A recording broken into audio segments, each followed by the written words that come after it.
Hello and welcome to Louis Philippe in Pursuit of Excellence. My guest today changed the course of history in the IT industry. He was awarded the Padma Bhushan by the Government of India, the CBE by the Government of Great Britain, and serves as chairman and vice chairman of numerous companies in the country. My friend Subramanian Ramadorai. Ram, great to see you. We've gotten up in different parts of the world.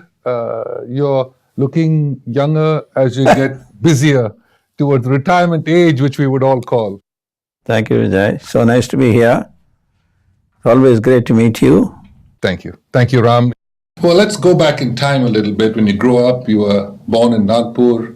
I don't think you spent that much time in Tamil Nadu, did you? I mean, you ended up doing education in Delhi. Tell us a little bit about your early life growing up. I think I was born in Nagpur, that's correct, which was part of Madhya Pradesh at that time. Now it's a part of Maharashtra. I think the early childhood up to the grade 1 was spent in my native village close to Tanjore. And then subsequently, because my dad was in the Indian Audit and Account Service, we shifted to Delhi. So most of the schooling up to the college level was all in Delhi. But we had the opportunity to visit Tamil Nadu almost every year during the summer vacations. So our roots and being in touch with the place where we belong to was very much there. Even now it's very much there. So I make it a point to visit the village at least once every 3 years or so. When you were growing up, was there any major influences in your life? Anybody who was a mentor, someone you drew inspiration from as a youth? I think 3 people who influenced me very early in my life. One was my grandmother, my father's mother. Second was my father and mother. Third was my mother's father and mother's mother. I think they had a very important role in our lives. The value systems, the ethics, doing good to the society, being nice, being studious all the time, were all ingrained. Mathematics, as an example, was completely ingrained into us. And your years at UCLA, how would you categorize it as far as not just education by way of academia, but also by way of your relationship to being in the American culture? You know, that's a very multiracial student population there. How did all of that affect you or grip you? I think the fact that I grew up to a large extent in Delhi, it's a very cosmopolitan society, Delhi, as you know. And that helped us to adjust a bit in the US fairly quickly, unlike you come from a village or you come from a smaller town. But I think the immersion and the experience you undergo is something which I can never forget. I think multi-country, multi-religion, ethnicity differences, but more importantly, accent differences and cultural differences, it's an amazing experience. I think one should not hurry to complete their undergrad or postgraduate program.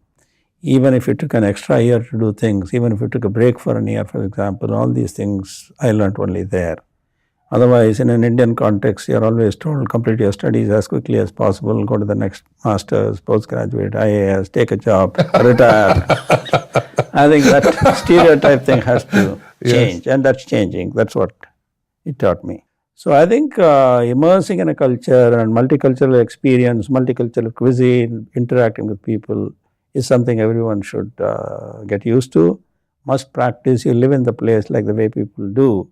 Not that you dump your culture, but at the same time interacting in a very, very positive manner and absorbing certain things which are very necessary for growing up. So 1969, you joined as a junior engineer at TCS. 72. 72. Yes. Excuse my year there, 72. And that was actually the year I graduated from university, so I should remember that year. 72, you joined TCS as a junior engineer. Now, why TCS at that point in time? Did you know it was literally going to change your life? No, I think first thing was my friends thought I was mad. They said I'm making the biggest mistake in my life. And they thought I will come back within the next year or so. I was leaving a very good job which was paying me very well. They thought I was going to get a green card because the employer wanted to sponsor me for a green card. Checking all this and then saying that I'm going back, they absolutely thought I was really mad.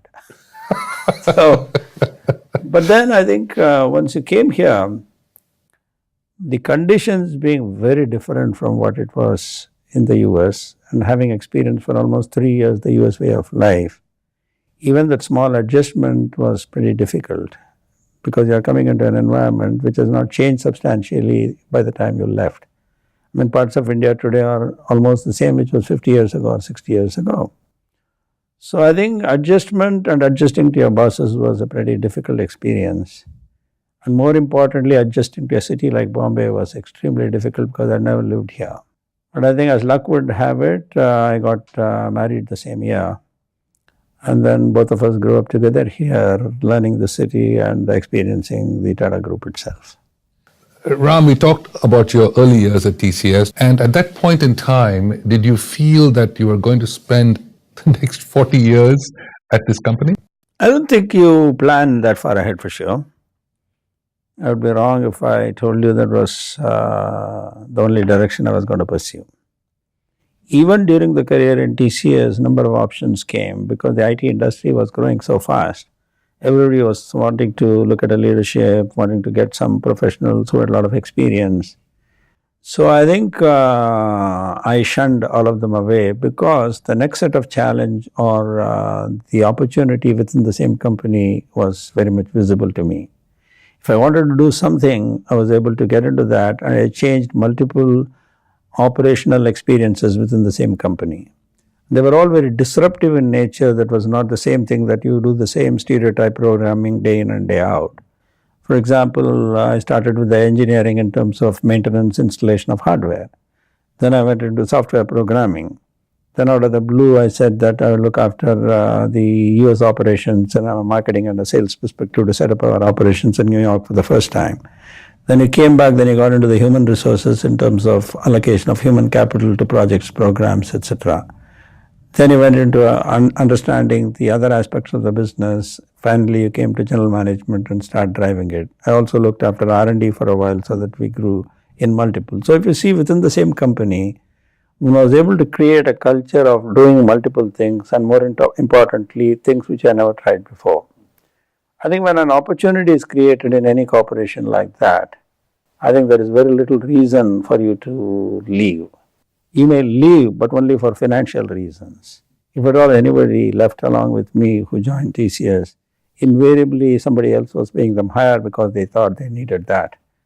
But I think when you have the professional satisfaction of creating something for the future, and your bosses and the institution is permitting that, so long as you generate the profits to plow back into the business, it's a great experience. That's what kept me going.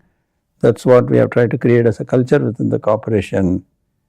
Pick up good people, build excellence in people, put the infrastructure necessary to train the people, bring the technology that is needed for the future, and ultimately relate to the market. This is the mantra we have been following right through. Tell me about also TCS going private to public at a certain point, and how do you decide it's ripe for that? I think there's never a good time or there's never a right time. A lot of people ask me that you're too late to do it, why are you not doing it, and repeatedly ask these questions. This was debated at the Tata Sons board, which was the parent which was owning 100% of the company. But it's the time came when one is, after enormous debate, you decide to go. Second, there are monetary considerations where you want to encash based on the value or the wealth you have created. Still, predominantly, the ownership is maintained by you and you are only diluting a certain portion. But I think the preparation of listing is something which was a very, very difficult task. From a legal due diligence, from the compliance requirements, where to list, whether it's to list in the Indian stock exchanges or the New York stock exchanges or any other part of the world. And are we really ready to face up to this kind of a dialogue? Then the accountability to more than one shareholder, namely Tata Sons, was very daunting. At the time of listing, we went to 1.1 million shareholders. Today, it's about 600,000 shareholders, but predominantly 1.1 million shareholders, you are accountable overnight. I think being a shy person, being not used to this kind of a public display, it took me a while to adjust it. We went through again a preparation. One of the communication experts came and coached us how to deal with. The only simple message he said was, you keep talking what you want to talk, irrespective of the question. That makes complete sense to me, by the way. Okay, Ram, we'll take a short break. Be right back.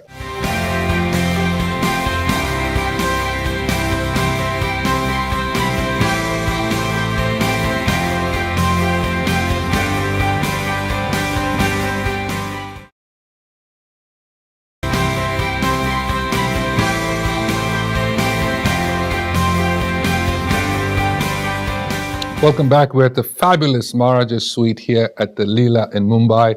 Just a short hop to the international airport. And if you have a chance to look at some great hospitality, come stay at the Leela. Talking to Ramadorai. Ram, when we talk about your other activities, and you're now, of course, chairman of several companies, vice chairman of several companies, how do you juggle all these things? I think so long as you have the ability to connect with people, you can run multiple things at the same time.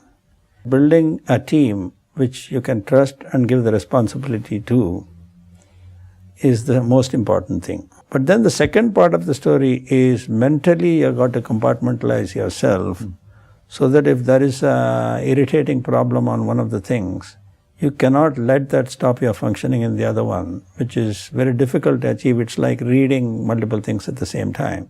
I think you practice it over a period of time. Then once you learn that, you know what kind of time allocation you need for what activity. But still, sometimes you find that 24 hours are not enough. Like I wanted to take a break for Wimbledon, or I want to take a break for the French Open or Australian Open. One is not able to plan the way I plan my work. So that's the common complaint which I have to address. NSDA. Tell us a little bit something about the NSDA. I think in the last 2.5 years, the institutional mechanism we have created for scaled up skilling in this country is something phenomenal. The National Skill Development Agency essentially reports into the Cabinet Committee on Skills Development headed by the Prime Minister. And as chairman of the National Skill Development Agency, the responsibility is to coordinate all the skilling activities in the country to a common framework called the National Skills Qualification Framework. At the end of the day, we want to measure outcomes. Outcomes are very simply enabling a youth to get a job and to give an upward mobility through vocational education. Vocational education in this country is always considered as a blue-collar job, but at the same time we complain that I can't get a carpenter, I can't get a mason, I can't get a plumber. And I think we want to bring dignity to this, encourage millions of youth to take up to vocational training, compulsorily introduced in the secondary schools vocational as part of the curriculum, give pathways from the vocational to the mainstream education and vice versa, and essentially empower people through technology, through simulations, through classroom education, and bring the dignity to this. Advocacy becomes a very critical part of this because the parents also have a misconceived notion that doing something with your hand is not good, whereas sitting in an air conditioning office and then enjoying that is a better job. Even social implications of that are very visible, where to get a girl married, they want the boy to be having a degree, even though the degree may get nowhere in terms of a job. So I think the opportunity to touch millions, and the scale of the problem we are talking about is 500 million by 2022. That's the most exciting part of it, and the institutional framework has been set in place. You've recently been also appointed as chairman of AirAsia. Right. And a good friend, Tony Fernandez, who started the company and a real entrepreneur, in my opinion. What made you want to accept this position and also want to help a company like AirAsia to come across the skies in India, because obviously it's something that's very much needed? I keep questioning whether I did the right thing to get into airline business. Again, just like when I was coming back to India, people said I must be mad. A lot of people said I must be mad to get into the airline business. Yes. It's a very murky business. Yes. You're doing the biggest mistake of your life. Yes. All the good things you have earned is probably going to disappear. So I think first is accepting a challenge is a way of life for me. Yes. Second is affordable travel. First time travelers are going to experience something very different. at a price point where it's going to be phenomenal experience for the entire family is what we are attempting. We are not here to take away the business for somebody, because we are not in this price war where the other guy decreases and finally the organization folds up. So the attempt is to bring in the best of travel experience to first-time travelers and to experience so that they have more time with their families and or the business they want to do. I've seen the facilities of AirAsia in Kuala Lumpur, the low-cost air terminal as an example, including the engineering, including the back-end systems, including the simulators which I had the experience to practice in. I think it's a phenomenal experience and a new learning. I think hopefully this will translate into an experience for people across the country. That's what we are attempting. Very successful in Asia, and there is absolutely no reason with the growth of the aviation industry in India that AirAsia wouldn't be successful, and especially now with you at the helm. Finally, if you were talking about children and youth in India, what advice would you give them as far as their quest and their pursuit of excellence and following their dreams? I mean, certainly the hard work is there, the choices are important, and so on. And how would you encourage them to actually follow their dreams? I think if a child is passionate about something, irrespective of completely different from your way of looking at things, our responsibility is to ignite that passion without any question. If we give them a forum to ignite their passion, they will seek out and then create a career for themselves, howsoever different it may be from what you are used to. The stereotype way of thinking and doing the same thing what you did is the worst thing you can do to a youth or a child. Our attempt even in the skill development initiative is create so many opportunities where the child will never be not knowing what to do or what not to do. And if you create those opportunities, they will seek out and multiple pathways to go from one to the other. If I'm appreciating music today, when that's not my primary objective, I can do it with the same passion as my job in the IT industry. If a child wants to be a carpenter or a firefighter as an example, and then follow an engineering degree much later or completely a different discipline, we cannot stand in the way of such opportunities. The youth of the country want to be productively engaged, productively seek out their passion, and more importantly, the appreciation of this and creating opportunities for that is the biggest responsibility we all carry. A social transformation of this country through enablement on the ground with the government and the private sector and the NGOs as a community must fall into place. Connecting these pieces together is the biggest challenge, and that's what we are attempting. Great to see you. My very best to you, to Mala, and to your entire family. Thank you so much, Vijay. All the best. Thank you.